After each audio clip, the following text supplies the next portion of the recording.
Hi everyone, welcome to Carraway Creations. My name's Gareth, this is my little corner of the internet, playing with my food. Today I'm going to do for you a Massaman Curry. Absolutely love this curry. It's kind of like that mixture of Thai and India all together. Really wonderful, deep flavours in it. So we're going to get cracking. We're going to do this one from scratch. So we're going to make our own paste for it rather than buying one in. Just because I think the other day I had some where I went to the supermarket and we wanted some Thai red curry paste. Great, my normal one works out, it's probably about 75 calories for the amount I would use. Another one gets delivered, 200 and something. Seemed over the top. And the flavours are all so different. What I love about this is trying to make your own. It is so much simpler than you think. You can get all of the flavours that you really like in it. So you can mess around with it as much as you like. So let's get cracking for this one. So we're going to make a lamb Massaman curry today, but exactly the same recipe. Follow it any way you want. Chuck beef in, you can do it exactly the same. Same timings, everything will work perfectly. So first off, we need to make that paste. So we're going to start 2 shallots. Just want to skin these, chop them in a food processor and all the other ingredients. You don't need to go to town making sure it's perfectly diced up tiny.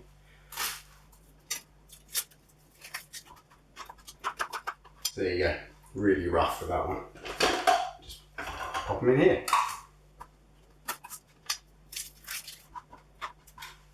Okay, so there's my shallots. Now, garlic. So you want 3 good cloves of garlic for this. Exactly the same as you did with the shallots. Just skin them, chop them up a bit, pop them in the food processor.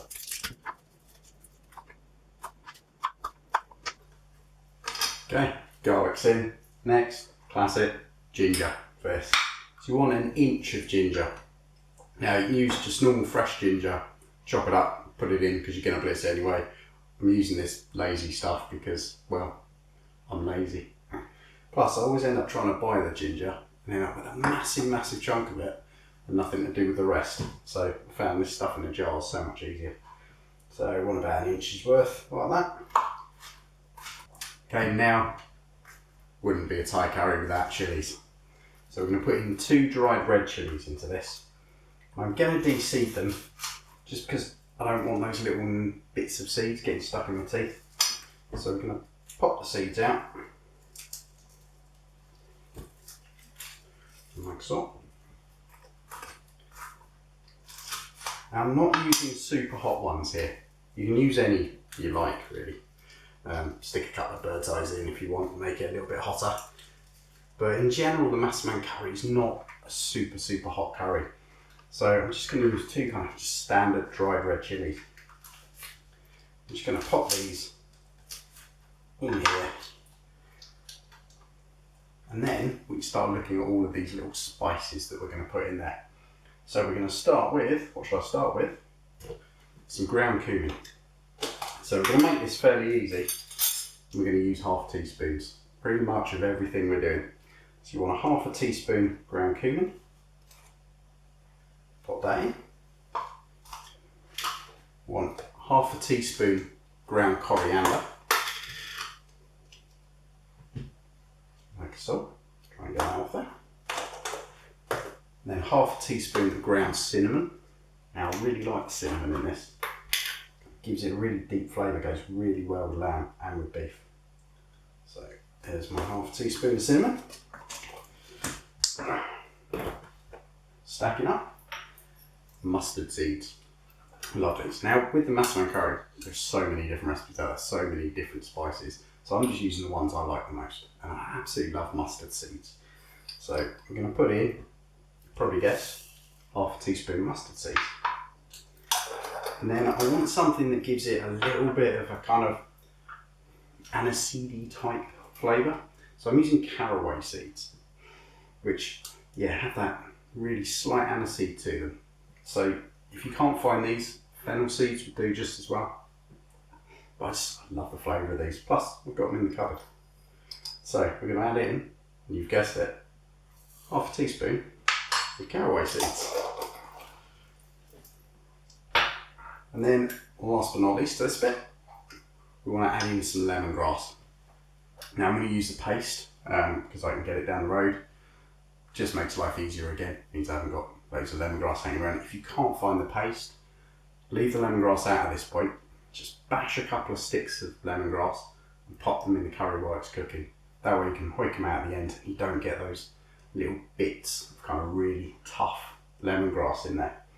So we are going to add in a teaspoon of this lemongrass paste. So if I was doing it with full lemongrass, I'd probably just get two, give them a bash to split them and then pop it in. Get a bit more there. So there we go. It's my teaspoon of lemongrass paste. There's barely any room left in there. So we are pretty much done now. So there you go. There's all my ingredients in my paste. We can just whiz that up. Okay, so to get it into a paste, all I'm going to do is add in 2 tablespoons of cold water. Don't need any more than that because we want a fairly thick paste. So we put those in there. Whack our lid on and start blending. So there we go. There's our finished paste. Kind of thick, and that's going to work really beautifully as a base for this curry. So now that paste's done, we can just head straight over to the hob, start putting all this together. So my pan's on the heat, that's all coming up to temperature. I can feel that's pretty warm now. So we're going to add in just a tablespoon of groundnut oil. You can use any other oil for this, but I like the groundnut one because it's got that, peanuts, Thai, it's all just got the same sort of flavours that will come together really well. Just going to add a tablespoon of that in, and then grab your paste. You just want to whack your paste in. We're going to just fry this off. Ooh, try not to spill it all over yourself. Okay, so after a minute or so, you're going to get all this fragrance coming out from it. You start to smell all of those kind of cinnamon and the lemongrass, if you've got it in yet, coming through. That's great. So once that's there, grab your meat. So your lamb or your beef. I'm going to use 500 grams here. So I'm using diced lamb shoulder. I'm just going to pop that in. Apologies. And just brown that off a little bit. So you just want to get a nice coating to it. Brilliant. So just keep that cooking. Keep it kind of on the heat. Probably turn it up a bit. You want to really just get a crust on the outside of that meat. Okay, so the edges of all that lamb is now browned off. Just kind of sealed all that flavour in. So there we go, that's where we want to get to. Okay, so those shallots are really coming through now, my eyes are watering. But now, once we brown the meat off, we can just add in, so we've got 350ml beef stock. And that just gives lovely deep flavour to the dish. And then you want just a can, 400ml can, coconut milk. That's one of the classic flavours with this. All that coconut, beautiful. So, just going to stir that around. I'm going to bring that up to a simmer.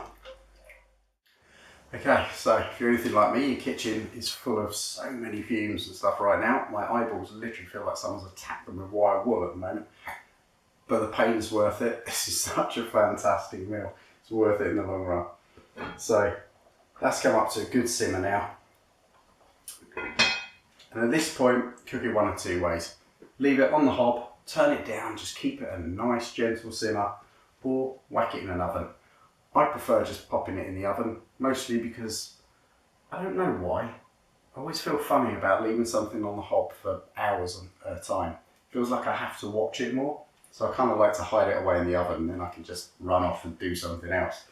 So I'm going to pop it in the oven, 150 degrees, for about an hour and 40 minutes. So exactly the same if you leave it on the hob, simmering away. So we're going to pop this in here.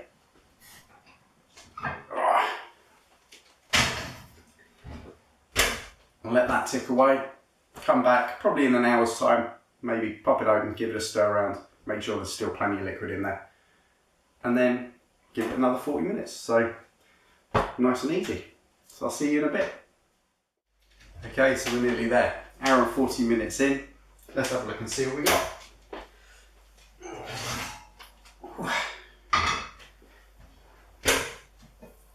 So we go. Still got quite a lot of liquid in there.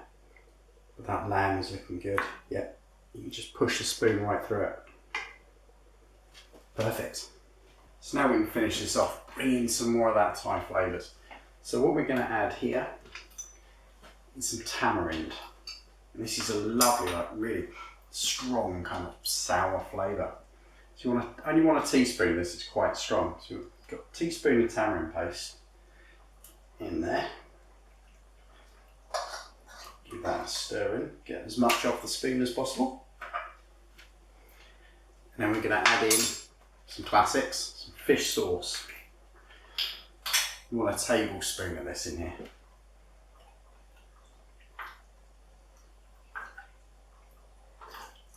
And there we go, tablespoon of fish sauce. And then brown sugar. So this is going to add in some of that sweetness. So I better get another tablespoon. I'm going to put fish sauce in my sugar. So we just want to add in, again, one more tablespoon of this. Go a little bit over. So that's great. It means we're controlling that sweetness as well. And you can have some of these Thai curries, especially, can be overly sweet when you're not making it yourself. And what you see is that it's going to darken really nice. It's going to look a lot more appetising.